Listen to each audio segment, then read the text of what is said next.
Good afternoon, good morning, good evening, wherever you're tuning in from. Good night. Good to see all of your beautiful smiling faces again this fine Saturday morning.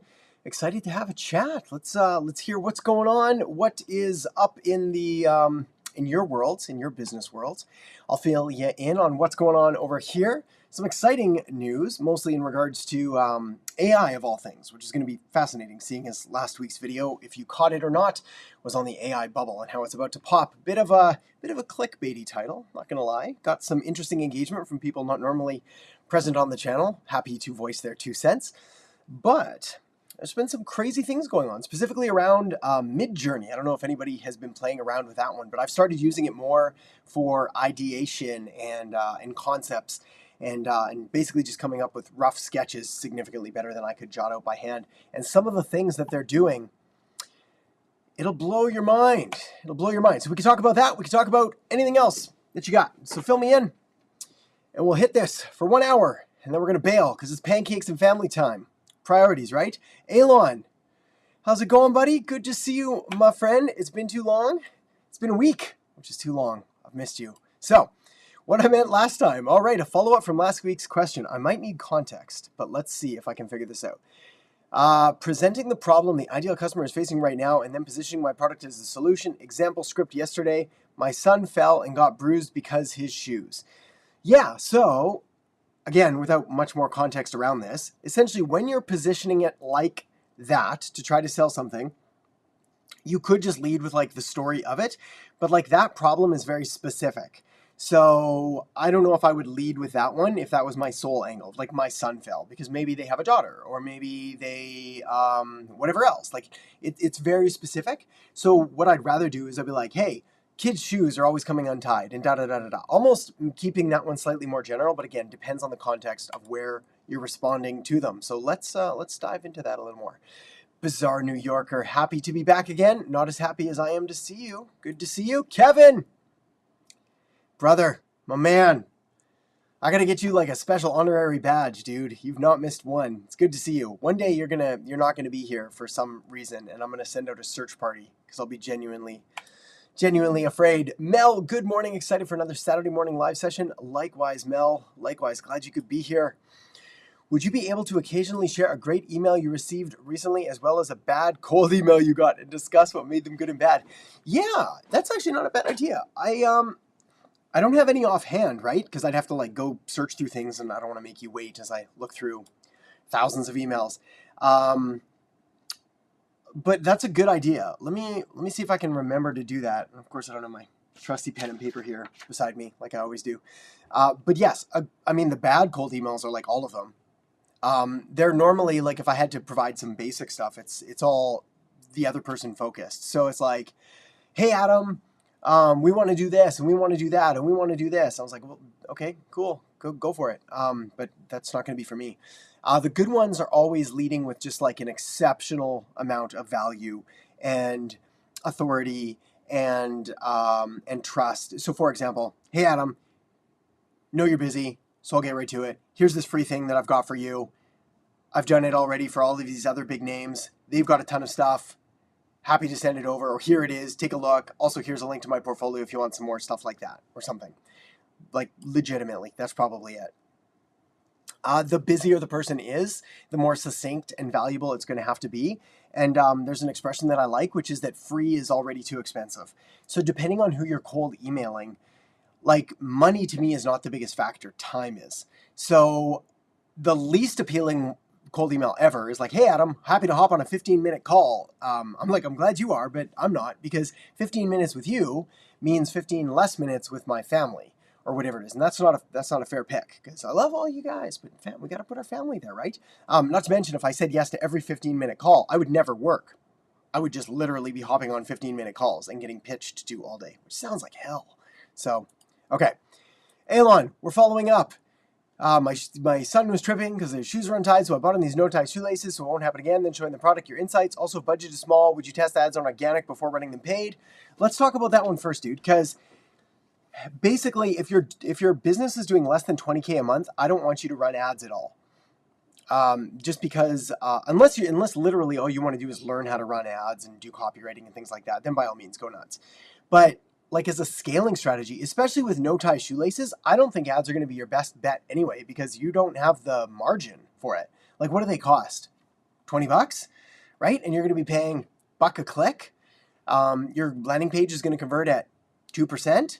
So, oh God, now I got to do the math. So what is that? $2, let's say $1 a click. We'll keep it easy.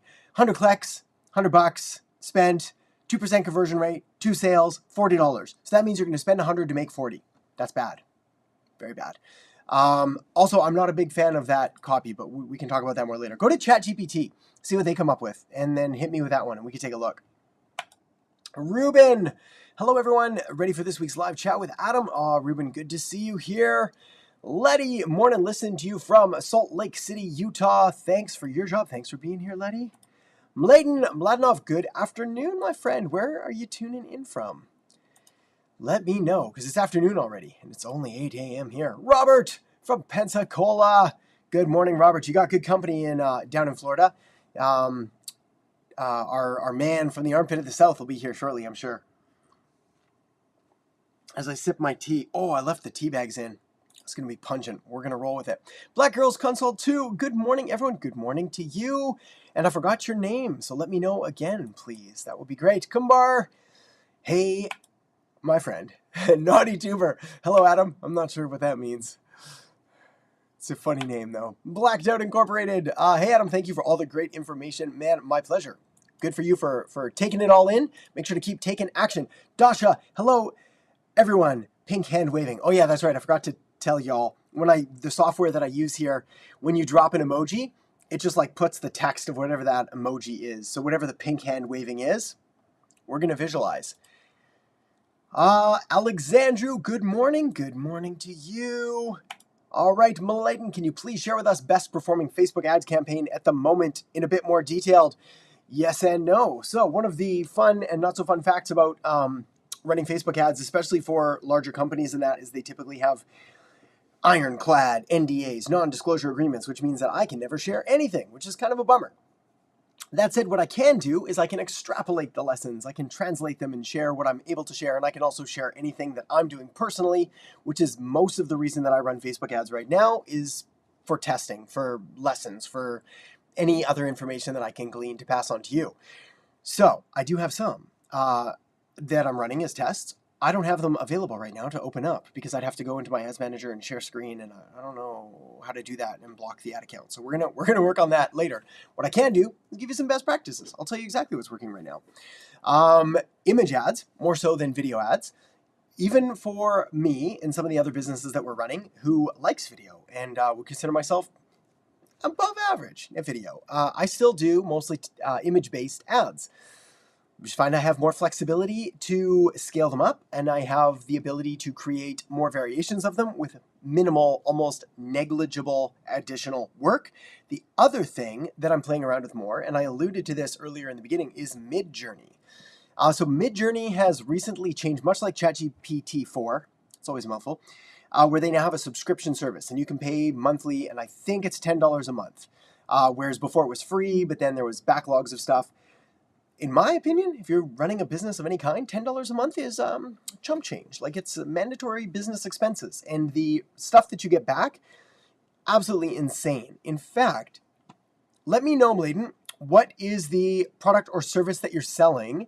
And I might even hop over to Midjourney right now and like whip up something to show you. Because, yeah, I was playing around with it this morning for some YouTube thumbnails. Crazy. Habiba, hello Adam, how are you doing today? I'm doing amazing, thank you. So good, so good. I hope you're doing well too. Akachukwu, good to see you, buddy. Once more, I love your content. What happens after you have the strategy sessions with prospects? I'm struggling to close sales after that first call. Pardon me, it's allergy season here, hence the tea. So, all right, my friend. Well, two different options. Number one, if you're struggling to close prospects after the first call, you probably need to go to a one-call close rather than, like, the odds are good. I haven't listened to your sales calls, obviously, but the odds are pretty good. You're leaving things like, all right, get back to me. Let me know. What do you think? Let me know if you have any questions, et cetera, et cetera. So I'm not pushy, but I do like to have them make a decision, yes or no, one way or another. So the only answer that I don't like is maybe. I was like, I want to help you decide if this is a good fit for you or a bad fit. I'm cool either way. This is about you. But the only thing I don't want is like maybe, because we know maybe means never and you're just not going to do it. So we need to either do a better job on the sales call so that we close them there. We provide them some kind of incentive. It's like, look, here's the deal. Based on what you told me, I think this is a good fit. If you signed up today, I can give you XYZ. What do you think? If that's not the case and they still want to think about it, which is fine depending on certain industries, then I'd book a follow-up call with them on that call. So I'd be like, look, here's the deal. Here's what we're going to do today. We're going to go through this. We're going to go through that. Then at the end, we're going to book a follow-up call. How does this look? What about that? How long do you need to think about it? 24 hours, 48 hours? Good. Let's book another time to talk. But I'd probably push you to do a one-call close. Mason, good morning. Trying to get a steady job in marketing, but have no degree. You don't need a degree. We'll talk about that in a second. I have years of experience running my own businesses and don't know if I should even apply on like LinkedIn. What you wanted, so first of all, you do not need a marketing degree to get a marketing job. So full disclosure, I've said this a number of times. I do have a marketing degree. It has not helped me in the least. I've got a combined 6 years of post-secondary, so 6 years of college and university education. That's a lot of time. How useful is it? Not very useful. Like everything that I learned, most of it, 99% was from books and self-study, and then obviously experience and going out in the field and doing all of these things. So you don't need a degree. What you do need is experience and results. Now, you've run your own business, so you've done that. So that's results, that's experience. I'd start putting together a portfolio, a quote-unquote, I won't call it a resume, but like probably a resume, I guess, of what you've done and the results that you've done and how you grew this company, how you grew that company. I mean, yeah, you should be okay. I'd look through LinkedIn. I might look on Indeed and other job sites, maybe in some forums, but try to figure out where you want to focus with marketing, or do you just want to do like an all-around whatever thing with marketing? All right. Oh, hang on. We got a good one, a good comment. We're going to support. Oh, hang on. Where is it? Found the other one. Go, Kevin. Blacked out. Yeah, exactly. Kevin, our man from Lakeland, setting the record. All the points. Devang. Hey, Adam. Good morning. Good morning, Devang. Good to see you. What can I do to help my friend in terms of marketing? He makes custom pencil portraits and sell it. Yeah, there's a delay on the time for how much you're allowed to write. But, oh, maybe that's the whole question. What can your friend do in regards to marketing? He needs to create content around his process. That's probably the best advice. So regardless of where he sells it, if it's Instagram, Etsy, Facebook, YouTube, whatever, he needs to show the process of creating the sketch and the thought and the ideas and everything that goes into it behind the scenes that position him as a really cool expert, and then he needs to show off his work more. That's it. We can go into specifics and stuff like that later, but 9 times out of 10, businesses, people like this, they're not making enough stuff it's not giving enough other people opportunity to come across them and realize their true genius. Mel, knowing what you know now, if you could go back in time, what advice would you give yourself when first starting your business? Ooh, so much. So much. What advice would I give myself? I think I've probably done a decent job covering this in videos. So basically, every video that I make is almost advice to younger me, because that's really who it's geared for, is that when I first went through all these things, I did a few things right and a lot of things wrong.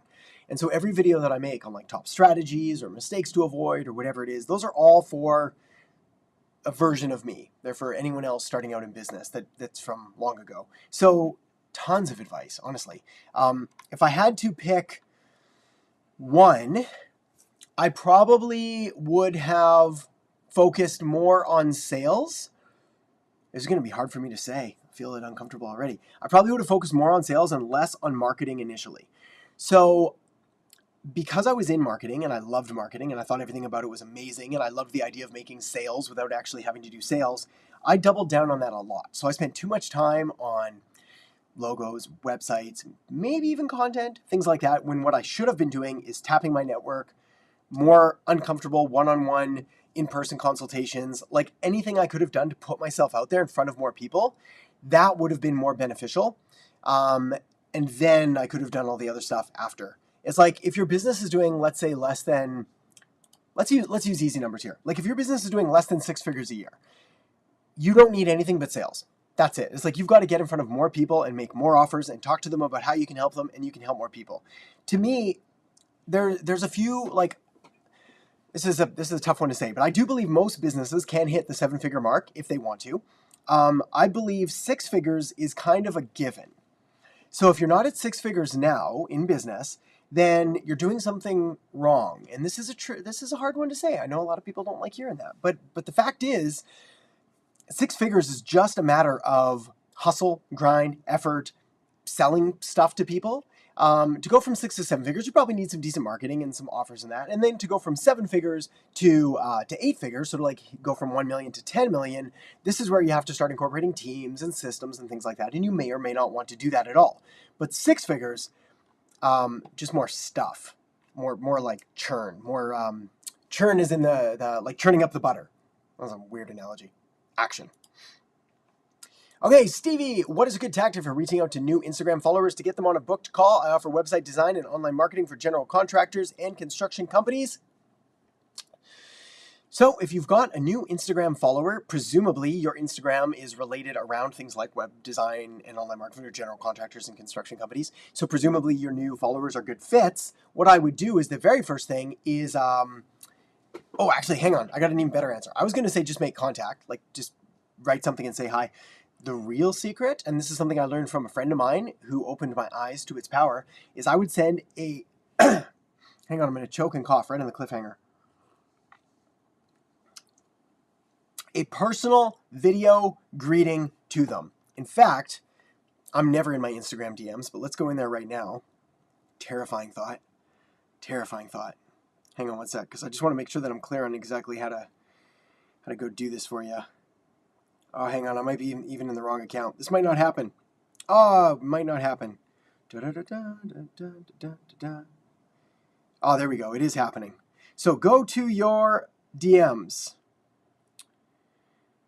And then go to basically anyone, one of your new followers. Click on their name. Then click in message. Click the little camera button. Then click and record and hold it and just send a real quick, hey, follower person, Steve here. Just wanted to quickly say hi and thanks for following. Great to have you along. Whereabouts are you? What do you do? Etc. Or I saw your bio. Noticed that you had some pics of you in North Carolina. That's cool. I went there last year. Keep it short, keep it sweet, but like, oh man. That's money. Actually, that's money advice for anybody that wants to connect with new followers. Sending a quick iPhone video message, 30 seconds or less, iPhone or Android, to either an Instagram follower, a Facebook follower, anything like that. If YouTube would let me do that, it'd be magical. I would love to do that, but we don't have that option. And then my Instagram DMs are a nightmare, so I just avoid them. Okay, Craig. Hi, Adam. What do you recommend as a call to action to get people from social media to your website, product-based business? Instead of using terms such as buy now, you've got to find, well, if you don't want to use buy now, then you have to go for higher up the funnel. And you've got to figure out, well, if they don't want to buy now, what is the next thing that I could get them to do that would be the precursor to getting them to buy? So what do you sell? Because there's going to be something there that's going to be interesting enough to have them go check it out that will lead to a sale without having to say buy now. Learn more, discover this, download this, see this, hear stories, get tips, top 10 tips, etc. Wilda Solon, good morning from Canada. Good morning, Wilda. Which part of Canada? Big country, second largest country, geographically speaking, in the world. Now you know. Elon, everyone here who don't forget to like the video so Adam can get an extra pump for his coffee at Starbucks. Yeah, you know it. Those syrups, man, they're jacking the prices. Inflation's out of control. But yes, I appreciate the shout out. Thank you, my friend. Yeah, we'll hit the like button. Good for algorithm stuff. All right. And yeah, as far as my coffee, I'm like a 1 cream, 1 sugar guy. I drank it black for a while. Oh, I just couldn't do it. I don't enjoy it as much. 1 cream, definitely. Maybe 1 sugar too, depending. John Locke, hello, my friend. Looking snazzy in that picture. Look at that. 3-piece suit and tie. I'm liking it, man. I'm liking it. I'm in my first week of starting my own digital marketing agency. Good for you. What's your thoughts on offering my first few clients my services for free the first month? And is that long enough? I'm a fan of offering it for free if they don't sign up. If they sign up and are willing to pay you, I would prefer you do that and then just knock it out of the park for them. Definitely. But if you're having trouble closing people or you're dealing with new people, I would definitely be willing to offer the first month for free. I do think that is long enough as well. In fact, depending on the service, you might even be able to get away with 2 weeks, but I think a month is probably good. And then again, I would knock it out of the park. And what you're trying to do is you're trying to create stickiness in your business. So you're trying to make it so that once they sign up with you, it would be way too painful for them to leave because you're doing just such a good job and all of your stuff is there. In fact, I was talking to a buddy of mine about this yesterday, about like sticky tactics for clients and customers and things like that. I brought up this again. Unsurprisingly, I talk about this every video for good reason. So this video is not sponsored. However, this is the software that I use and recommend. I've used it for years. High Level, go to highlevelguide.com. You get an extended trial and a free course and a free call with the team, etc., etc. What I would do and what I do is that I run their marketing through High Level. So any ad I create, any reputation management I'm doing, any SEO work, if I'm building their websites or their funnels, I build it in High Level and I have control of that. That way, I can control the messaging flow, their CRM, their prospects, whatever it is. And as long as they stay as a part of the agency, I'm going to continue to deliver those services and they're going to continue to get access to that software. But the second they're like, yeah, we think we're going to go with someone else for whatever reason, I'm like, that's totally cool. But this is obviously mine and what we have here, so you're going to lose access to all that. And yeah, it's sticky. So I don't use this as like a blackmail, force them to stay, like a ransom thing, but it is part of your service offering to not just like make everything for everybody and then give it to them. Otherwise, your agency would go broke. Dr. Andrea, good morning. Good morning, Dr. Andrea. Good to see you. So good to see you. Mel, the bad cold emails are all of them. Yeah. Oh, I wish it wasn't true, but they are. They're so bad.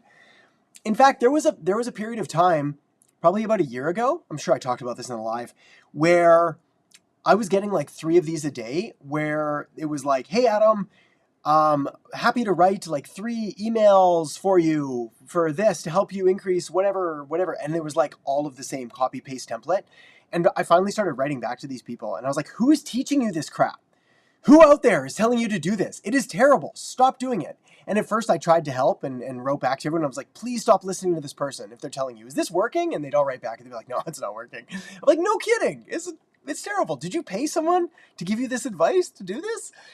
That's why I do these lives. Oh man, there's people out there that will charge you $1,000 and tell you to write the most garbagey thing ever and then take your money and move to the Bahamas. Sketch. Common sense too, right? Like we just got to think about it. If I was on the receiving end of this cold email, would I want to do business with this person or would I want to like avoid them if I ever saw them at a party? Good catch on the like, Elon. Yeah, we got to nail that button. Thanks, Mason. Elon, I know you're busy, but can you hop into Discord every once in a while? I can try. Yes. In fact, was I in there today? I was in Discord, but playing around in Midjourney. That's a guilty admission. I'll try and switch tabs and hop over to our community, our Modern Marketing Hub. Again, though, the value of the Modern Marketing Hub, for anybody not familiar, sorry, Smoking Bates, we're coming back to you in a second, my friend. The value is not me. It's you. It's y'all. Helping each other out. Doing what you can. Answering questions. Getting feedback. Building businesses, changing lives. It's a beautiful world. All right, Smoke Bait, should I go wide and try to help where I need? Should I go wide and try to help where I need? Or should I find a niche or two and stick with it? Almost always a niche, like almost always, from a positioning point of view. The exception is if somebody offers you something in the early days and they're slightly outside of your niche, yeah, you can sell to them too. I just might not build my business around it and I might not incorporate those case studies or testimonials or whatever into my overall thing unless that was a direction that I wanted to head. But if I needed the cash and wanted to make the sales, of course I'm gonna take that. I just might not advertise it as much. Whew, allergy season. Ambitious endeavors. Hello, Renee. Good to see you here. William Fallon, what is the best way to learn Google Ads? 2 ways. Google has their very own program on it. So take that and then do it. That's it. So go get that. I think it's free. Like Google Ads training or whatever. Go through that. It'll teach you a ton of stuff. watch a bunch of YouTube videos. I'm sure there's courses on there as well that are going to be amazing. I don't have one personally because I don't know, I've learned it so long ago. And then just do it. So set up an ad, run a small campaign, $5 a day. Run it for a week, $35, small price to pay to learn an invaluable skill that could potentially make you billions. Mel, when you were still accepting clients in your company, how would you decide which products to take and which ones to pass on? The examples you gave last week was passing on good projects to take on great projects. Yes. Okay. So how did I decide? The criteria is still very much the same as I decide right now, even though I don't take on clients. Once in a while, something comes across my desk that excites me, and then I take it.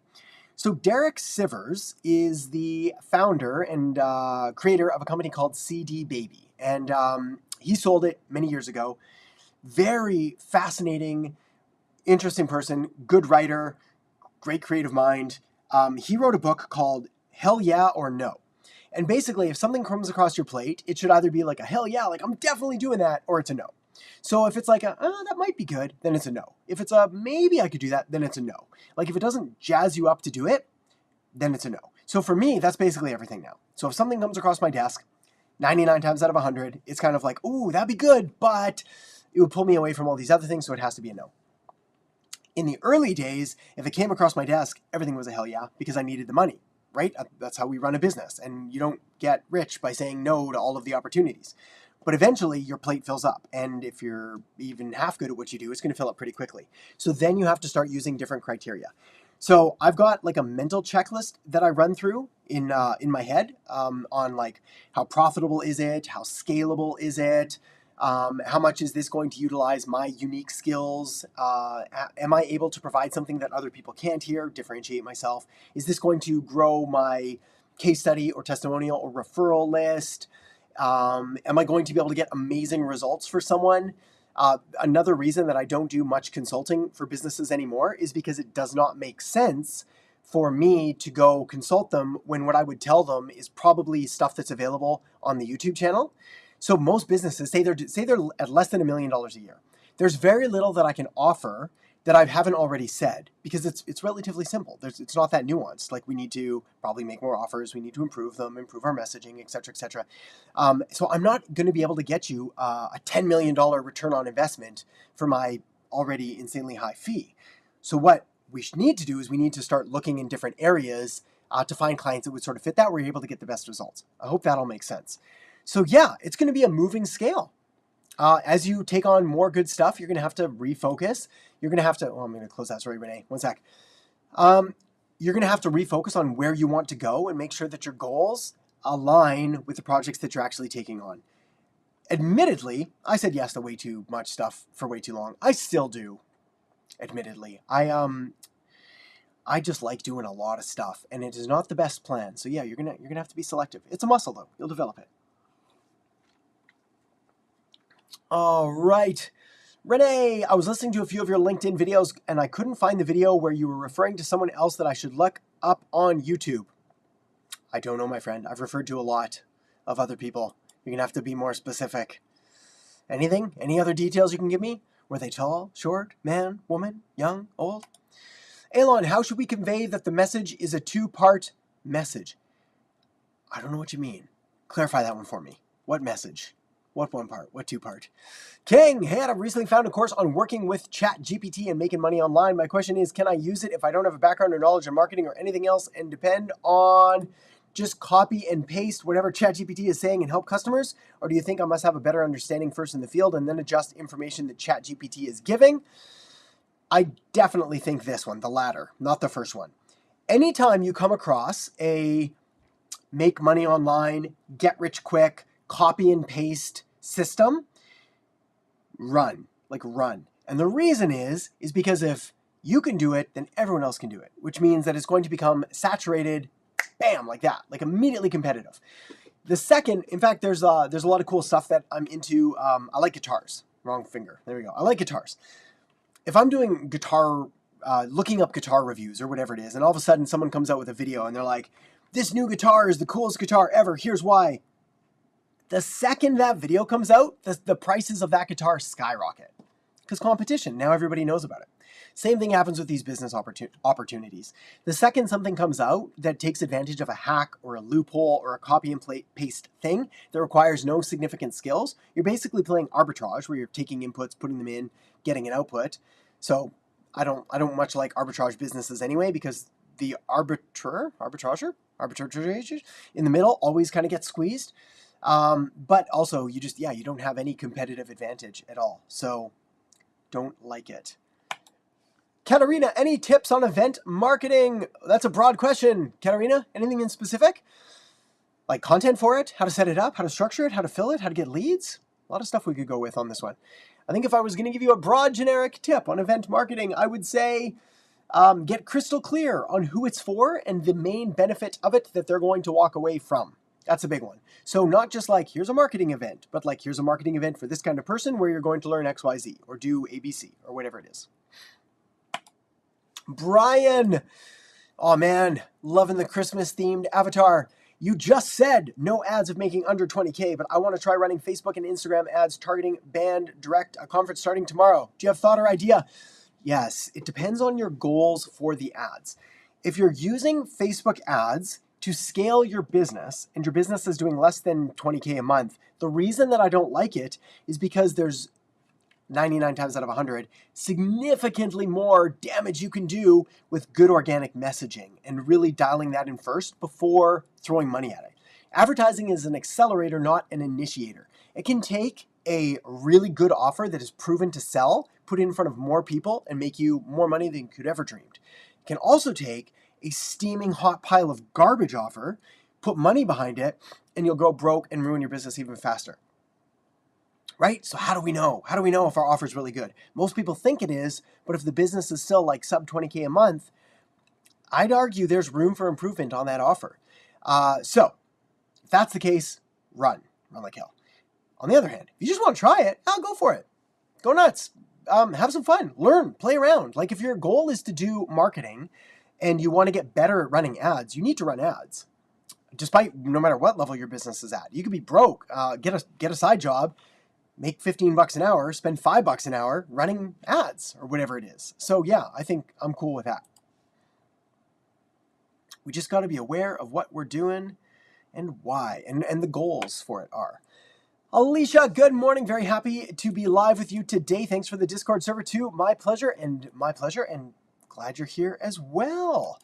ChatGPT gives me such bad suggestions. I'll try one again. Yeah, just keep trying. Rewrite your prompt. It's the secret to getting good results from ChatGPT has to do with your prompt, like what you're asking it to do. So look up like good Facebook ad ChatGPT prompts. I think I have some in videos. All right. Alexandra, hello, Adam. You're the best, my friend. Oh, you're the best, Alexandra. Alexander? One of those. Oh, Angelino, wonderful. Thank you. You may have told me that before, but I'm gonna remember that as well. So Angelina, magical. Okay, I'm slowly moving through your videos. Yes, there's a lot, so good for you. Trying to improve my reach and visibility and lead generation for coaching. I have a loyal audience, but need to expand. Any advice? If you've got a loyal audience but need to expand, then you need to expand the topics with which you talk about in order to address more people on the outskirts of your dartboard. 1 second. Hang on 1 sec. This is going to work. My dartboard. Oh. All right.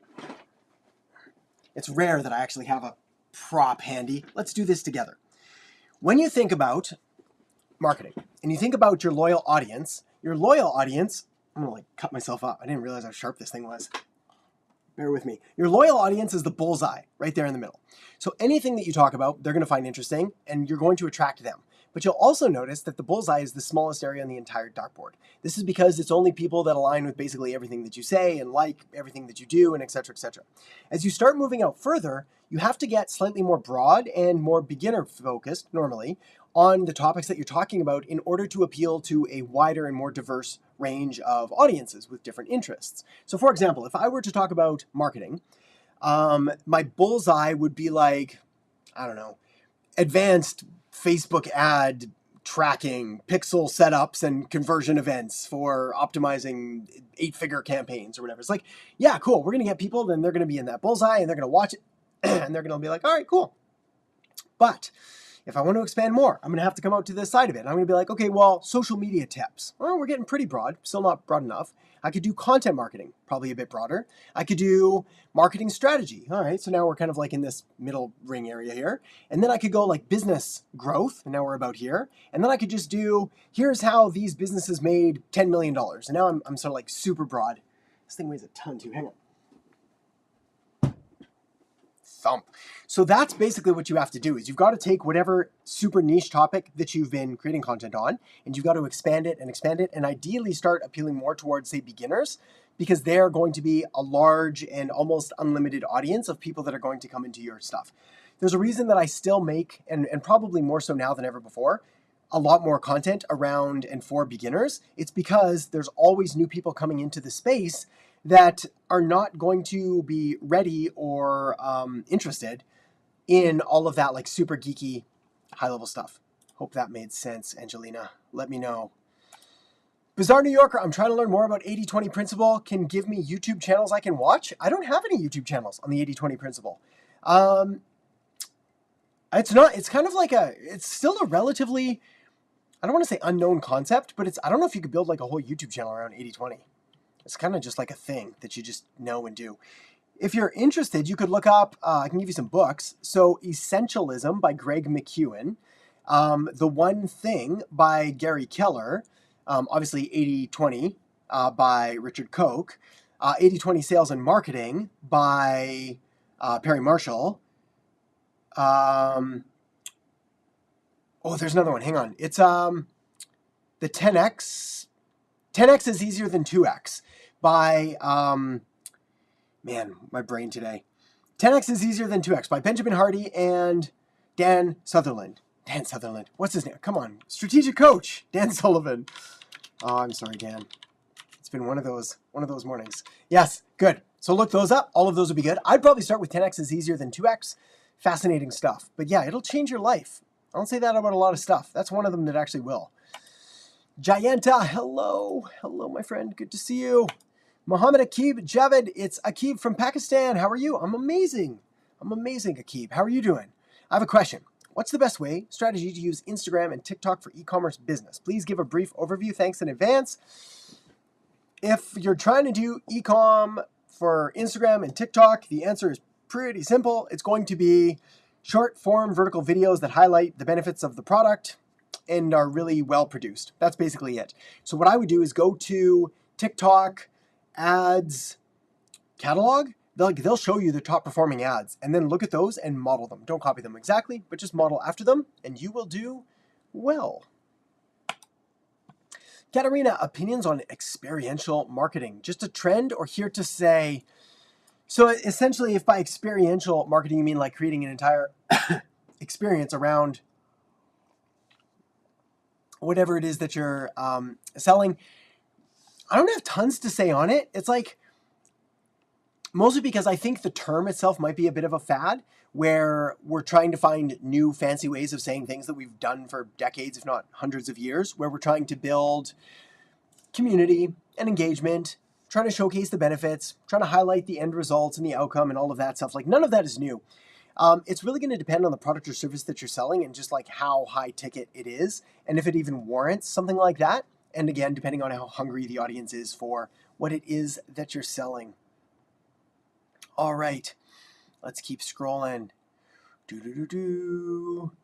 Mason, I guess the real question is it okay to apply on LinkedIn when I don't have a degree that is listed as required? Yeah, 100% you can apply. Yes. Yeah, I would address it. Like I might say that in my cover letter or whatever and be like, hey, I don't have a degree, but what I have is this many years of growing the business and da-da-da-da.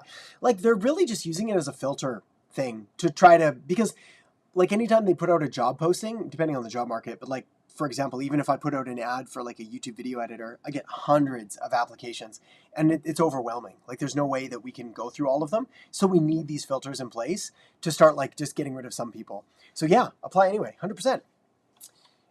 Like, what's the worst they're going to say? No, we want a degree. And in which case I would say they're silly. It's a silly requirement. Even I think it's Google and Apple are dropping their requirements for degrees for most positions, many positions. Yeah, times are changing. Whoops, hang on. Elon, I want to learn sales, not necessarily for sales calls, but it can also help me in my personal life, like a personal trait. How do I learn that without sales training? Maybe a book. Well, if you want to learn sales, then you need sales training, right? So, yeah, a book, probably. But like, you don't have to do it for sales calls, but like, you're still going to learn all of the things through sales training if you want to get better at sales. Unless I'm totally misunderstanding you. Look up Zig Ziglar's Secrets of Closing the Sale. There's a good, nice, easy, fun book. Chrissy, to get better at sales, get great at asking questions, being a great listener. Yep. And also really believing in what you sell. That's sort of like a fundamental aspect. So you need to be able to ask the right questions because your job as a salesperson is to diagnose and prescribe the solution that is best for the customer or client. Full stop. All right. David for a drop shipping store. Not launched. Earlier, you said not to run ads if making less than 20K. This is an interesting topic. We're getting a lot of feedback on this one. How do I bring traffic if not with ads? Did I misunderstand? What is the best way to bring traffic? There's so many ways to bring traffic. Look up Peso. I've got videos on the channel on Peso. So it's paid, earned, shared, organic. Lots of other ways to get traffic other than paid. So yeah, look that up. Peso options. There's like 50 different options. Okay, Rana Mohammed. Hey, Adam, good morning. Hope you're doing well. I'm doing amazing, thank you. Do you know any tools that are cheap and can help me scrape profiles and emails from Instagram and Facebook? I don't, because I don't like it. I don't like scraping normally. Because that implies the use of like just downloading a bunch of names that don't want to hear from you and then sending them emails and stuff that they don't want to hear. So I'm not the best guy to ask on that one. Eamon Brennan, hey Adam, love your content. Thank you. What's your advice for people who prefer to use a third party to make their content as a beginner? Is it better to learn no matter how long it takes or hire someone? Yeah, I think this one comes down to knowing your strengths. Like if content is just not your strength and you don't like it, then yeah, don't do it. Find someone else that can do it. I'm totally cool with that. I think you should learn the basics of it because it's going to help you decide if what they're doing is good or not. And also you'll be able to show up at the table with your big boy pants on instead of being like having them just give you a bunch of random garbage and you posting it and be like, it's not working. And they'll be like, well, we're really good. And you'll be like, I guess so. So yeah, learn the basics. But once that's done, yeah, if it's not your thing, stay in your zone of genius. All right. Oh, Monique, my cabin friend. Just starting out the cabin business, difficult managing everything myself, operations, marketing, accounting. I hear ya.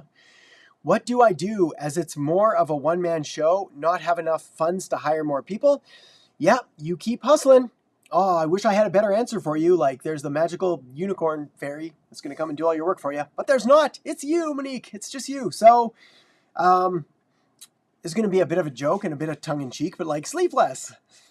Like in the early days of launching a business, it is this ugly grind. And but again, it's if you can look at it as like a war of attrition and doing the things that others are unwilling to do, so you can have the things that others will never have, makes the sacrifice a little more comfortable. Also, 80-20 things. There's going to be certain things that you can do that are going to get you outsized, outweighted returns on the investment of time and energy and money that you do have. Your job is to constantly be trying to find those. And then I would argue that there are certain tasks that you're going to be able to outsource or offload for very cheap, like minimum wage cheap, because they don't require skill, they just require labor. You should not be doing those. So find those, even if you got rid of like 1 or 2 hours a day of like basic work. Yeah, it'll change your life. Devang, please answer my question at the end. What is neuromarketing? I know it's a basic question, but basics are the key, right? They are the key. So here's the deal. Neuromarketing is often used synonymously with psychological marketing or psychomarketing or anything like that. They are similar but not the same. This is not going to help you very much because I don't believe anybody needs to know what this is, but I find it super geeky and interesting, so we're going to talk about it anyway real quick. Neuromarketing is simply psychological marketing taken to the extreme. So it's like taking people, hooking them up with all kinds of electrodes and probes, putting them in an fMRI machine, showing them images, measuring their brain activity, their heart rate. It's taking people's responses to marketing messages and measuring it at like an atomic level. Like just the most geeky, nerdy, I don't know how useful it is stuff, but fascinating. Okay, so that's neuromarketing. No one needs to know it. How relevant it is right now, I don't know. Like, they're basically just confirming things that we've already known for decades based on consumer behavior. So they're like, when people see this, they buy more. We're like, yeah, we already know. It's like, yeah, but now we've spent $5 million testing it, and we know too. I'm like, well, you keep doing what you're doing. Psychological marketing is understanding the basics of psychology, understanding cognitive biases, heuristics, consumer behavior, organizational behavior, how people interpret and analyze the world around them as well as the information in order to make the purchasing decisions that they do. That I believe everyone should know and is, I don't want to say simple, but a lot more accessible than, say, neuromarketing. Done. Mike the Beastie. I'm going to go with that. I don't know if that's the right way to pronounce your name, Mike, but how many people should be involved in the customer funnel how many people should be involved in the customer funnel should actually be in Go High Level? Is there a way to automate notes being sent with action notifications to prevent a bunch of users? I don't know what you're asking there, Mike. How many people should be involved in the customer funnel should actually be in High Level? Is there a way to automate notes? So I don't know what you're asking, but I can tell. It looks like you rewrote it. Hang on, let me see. What people involved in the customer funnel should actually be in Go High Level? Sales, customer service. Gotcha. So like of your team, how many people should be in there? Is there a way to automate notes being sent with action notifications to prevent a bunch of users? Yes, there are. So what you can do is you can set up trigger actions. So for anybody not familiar or joining late, this is the software we're talking about. What you can do is like I would set up my pipeline across the top and I would set up trigger actions for when I dragged a card from one section to another. So say I sent it from like, I don't know, sales call to follow up. The second I sent it to follow up, I would have it automate, send an email to my team, letting them know that someone has just moved to this thing or send them an SMS or whatever it is. So yeah, that's totally simple. The other thing I would argue though is that there's no reason not to have them in High Level. You can give them restricted access so they can only see that funnel or that thing or whatever. They don't need to see all of the stuff all of the time, which will just confuse them. So yeah, automate everything. Okay, Elon, can you explain what you do in SEO, like a website's code? Do you take trending keywords and incorporate them into articles or text in your website? How do you even learn it? How do you learn it? It's a bear. So what we do in SEO is there's two parts to it. There's on-page and off-page optimization. On-page optimization has to do with the code and the structure and all of the things. Fortunately, today, it's easier than ever before, thanks to plugins and things like that. Like we're able to change all kinds of things normally with WYSIWYG editors. What you see is what you get, drag and drop WordPress style boxes that we just drag around and change the words. So that part's easy. The main thing is URLs, titles, headings within the body copy itself, meta descriptions, things like that. So we need to make sure that all of those are dialed in as well as some basic structure and things. Coding, less important now than ever before. More important then is what keywords we need to be ranking for, which involves keyword research through Google Keyword Planner, through SE Ranking or Ahrefs or SEMrush or Moz or Majestic or any of the other tools available. Really figuring out what we want to rank for, where our pages are ranking. Then we start building backlinks to them. If it's a local business, we use Whitespark or Bright Local or any local citation builder. If it is a international business, we often have to do hardcore link outreach to try to get good links back to the page. That's it. Where do you even learn? You just start. Google how to do SEO, read a book. Neil Patel has some good ones on it, free guides on his website. So check those out. Mel, 100% agree. 6 figures, totally reasonable and manageable target for everyone. 100K isn't what it used to be. Yeah, that also, right? Like inflation and that. Yeah, 100K isn't quite what it used to be. But yeah, definitely a reasonable target if that's your goal. I actually believe 7 figures with the right work is sort of like what we should be shooting for, but we can talk about that another day too. Katarina, is there any legal way you can collect emails from people in your demographic to cold email them for B2C? You're asking me a legal question, Katarina. I'm not a lawyer, and I don't do it. So maybe is going to be my answer. And then I'm going to send you on your way because it's going to totally depend on what country you're in and all of the laws around it. I don't do it at all. So I could not tell you. And I don't like it either, like cold email to random people. If I'm going to do that, I'm going to run ads. Okay, because then at least they know that they're getting an ad instead of like just some random spam cold email. Sarmad, I want to learn digital marketing, how to start. You're on the right place, in the right place, on the right place. Go to the channel, watch the videos. That's what they're all for. There's 700 of them. So I'll see you in a month. Wilda from Quebec. Ah, bonjour, comment ça va? Quebec, une belle Provence. I've been creating images on Midjourney and I find them excellent. However, I'm starting to ask myself if I can sell them online. Maybe.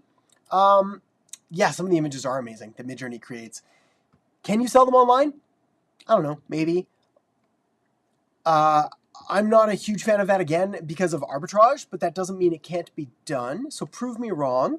But you're going to have to find a specific niche that you're going to be selling them to.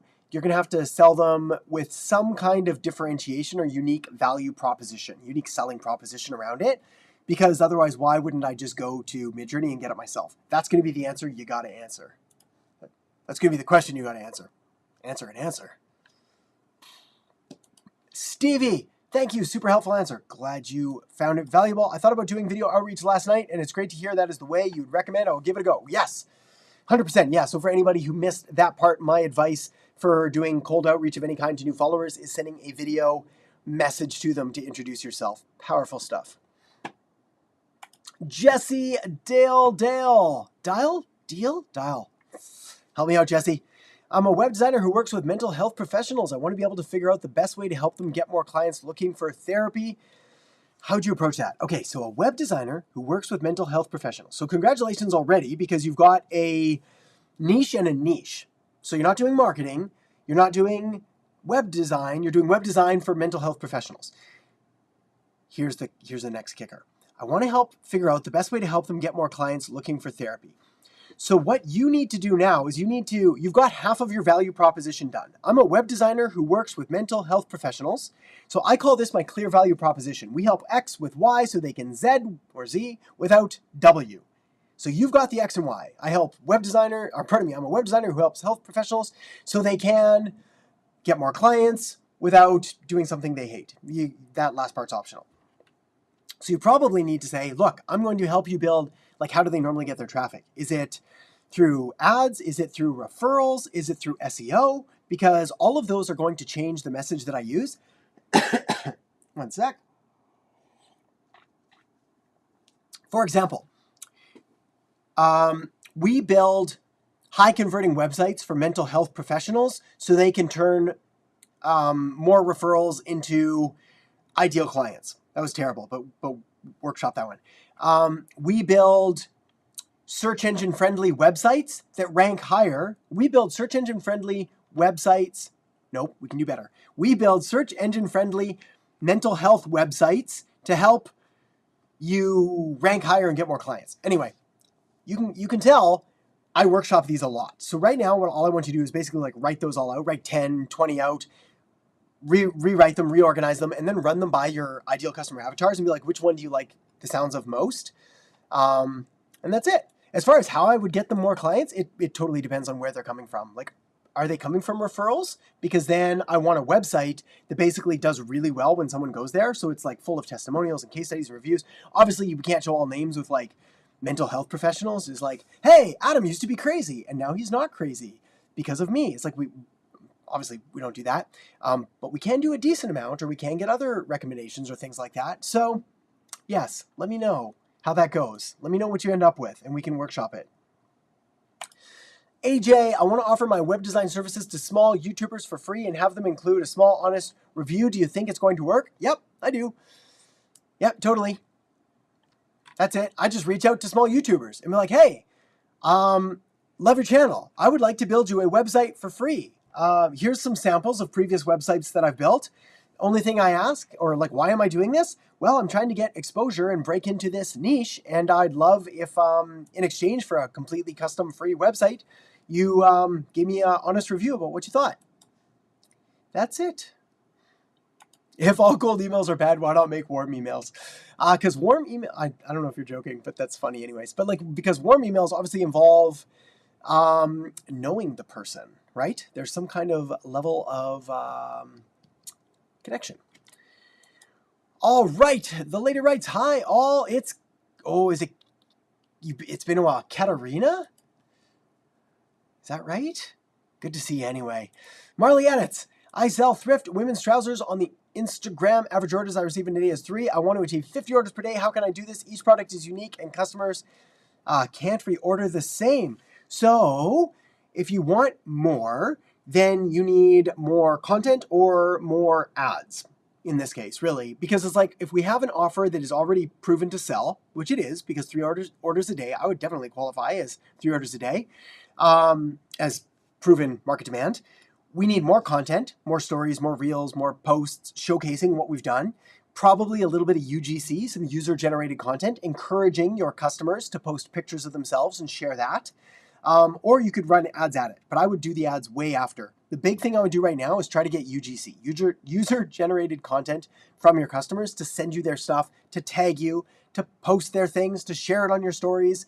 Like you should be making 10 stories a day, 5 posts, all of the cool stuff. FRF VIP, what is the best email scraper for LinkedIn? I'm liking these questions because I don't use them and I don't like scraping off LinkedIn. So I don't know. And I don't think I'll ever know because I don't do it and I don't recommend it. All right, T-Dog. Hey, Adam, what do you think would be one step to get patients at a brand new dental office with 0 patients using Instagram? Small, viable market sales or some valuable discount? So, okay. I'm curious why you said Instagram, for starters. Because to me, if you've got a brand new dental office, the question I would have is to be like, what's the best way to get patients, period? Maybe it's Instagram, maybe it's Facebook, maybe it's LinkedIn, maybe it's Twitter, maybe it's YouTube, maybe it's Google, maybe it's whatever it is. Like there's a ton of different options here. So I wouldn't limit myself to just Instagram. That said, now that we've opened up the floodgates and we've brought in all these other things, I would play around with Instagram, with Facebook, and probably with Google Ads because it's search-based. Then I would just make an interesting offer. New clinic, accepting new patients, first session free, free teeth whitening, free this thing, free cleaning, free whatever. Yeah, give something free with this, with that, with whatever. And then make sure you've got a good system in place to convert that free into an actual client. Or patient. Proper term. Hey, Latricia, you made it. We haven't seen Rob yet either. Where's Rob? Hang on. There we go. Rob's not here yet either. Rob, you're catching the replay. Corporal Diesel, where you been? Where you been? Grand Rising, exactly, from East Hades. I mean, East Texas. 115 yesterday. That's disgusting. Oof. How do you live? Yeah, that is uncomfortably warm. Okay. Yes, Mel, 100%. And let's see. Mike to Beastie, what is the best high-level integrated service to offer to local companies that do not keep a client list or emails? Straight up lead gen. Yeah, straight up lead gen.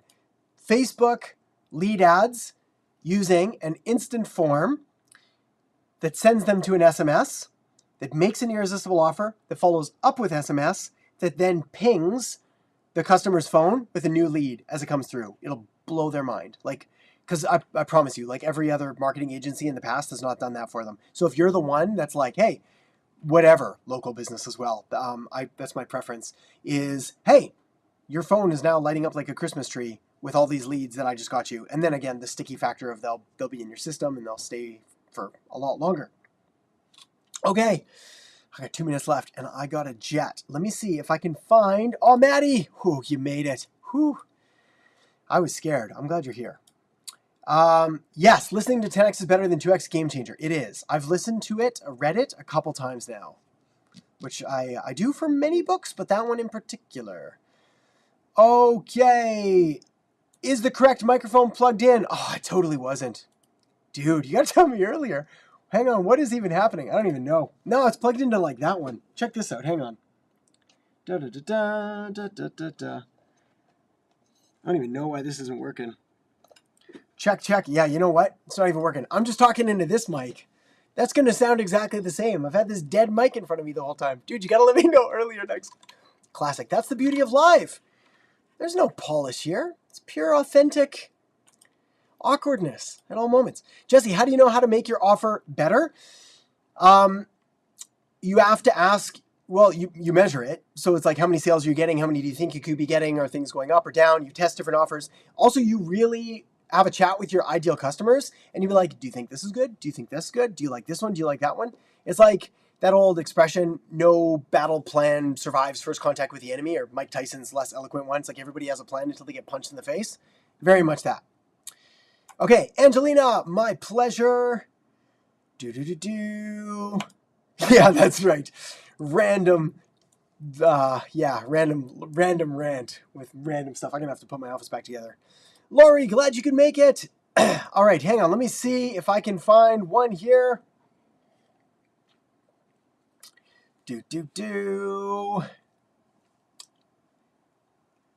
This is, I think, a good one. Let's go here. Maria, good to see you.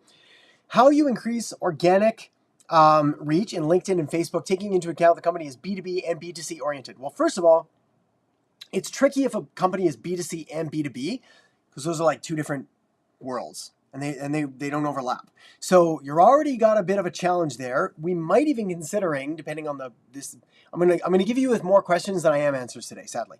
But you want to consider, do we break these up so we have a B2B page and a B2C page? Because if you're showing B2C content, the B2B people are going to tune out and the algorithm is going to be like, whoa, wrong stuff. Same goes vice versa. So that's step one. Now, the way to increase organic reach, there's two ways to do it. One is easy, one is hard. The easy way is you make more stuff. So if you're posting once a day, you post twice or 3 times. If you're posting twice or 3 times, you post 4 or 5 times. You just make more stuff. Easy. Hard way is you make better stuff, which means we've got to dive really deep into the ideal customer avatar. Demographic, geographic, psychographic details, miracles, miseries, what are their wants, what are their problems, how can we fix them, how can we solve them, how can we position our business as a solution to them. All of the very deep marketing strategy stuff that fortunately we've got a ton of videos on for you to go check out after. But like, that's how we do it. We make better stuff that makes someone tune in and click and engage with it, which I appreciate is harder. I guess one more hack on that one. Leverage the tools that the platforms want you to use. So for Facebook right now, a lot of reels. For Instagram, back to picture posts, mostly carousels. For LinkedIn, it's a mix, everything. Try videos, try posts, try text, try images, try video, everything, all the things, and just see which one's going to get you the best reach and engagement. That's it. I will leave you with that. And in fact, on that note, I will sadly leave all of you because it's time to go refuel and spend some time with the family. Hope you have an amazing weekend, an amazing week. And as always, I will see you next week. Oh, on that note, next 2 weeks for everybody here, I'm traveling. I don't know when or where these will be taking place. So stay tuned. I'm going to try to see if we can do it at a similar time or similar place, but a lot of that is dependent on where I happen to end up. So for the next 2 weeks, it's a bit up in the air. I will try to let you know on the channel, ideally in a community post or through email. But that's it. With that said, talk to you soon. And now I can't click the off button. Hang on 1 second. Funny side note. I'm sure I've told this story before. But like, you ever have that moment where you're like, you see somebody and you say goodbye to them, and then you both realize that you're walking in the same direction to like your car, but the conversation's over and you've already said goodbye, and then it's like, all right, well, gotta go. Okay, see you later again. That's what this is like when I go to say goodbye and then the off button doesn't work. So, bye.